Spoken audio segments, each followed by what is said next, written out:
I now give the floor to United Nations Watch. Thank you, Mr. President. I am the former commander of British forces in Afghanistan.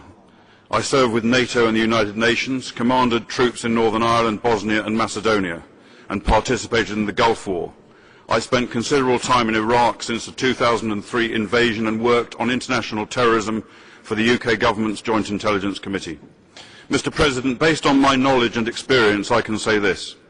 During Operation Cast Lead, the Israeli Defence Forces did more to safeguard the rights of civilians in a combat zone than any other army in the history of warfare. Israel did so while facing an enemy that deliberately positioned its military capability behind the human shield of the civilian population. Hamas, like Hezbollah, are expert at driving the media agenda. Both will always have people ready to give interviews condemning Israeli forces for war crimes.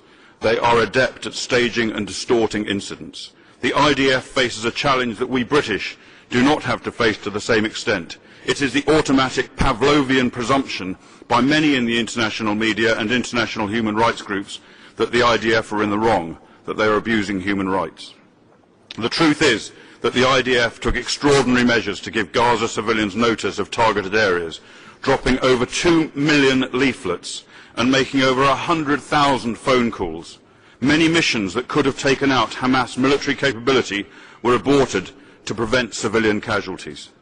During the conflict, the IDF allowed huge amounts of humanitarian aid into Gaza. To deliver aid virtually into your enemy's hands is, to the military tactician, normally quite unthinkable. But the IDF took on those risks. Despite all of this, of course innocent civilian lives were lost. War is chaos and full of mistakes. There have been mistakes by the British, American and other forces in Afghanistan and in Iraq, many of which can be put down to human error.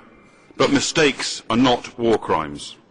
More than anything, the civilian casualties were a consequence of Hamas's way of fighting.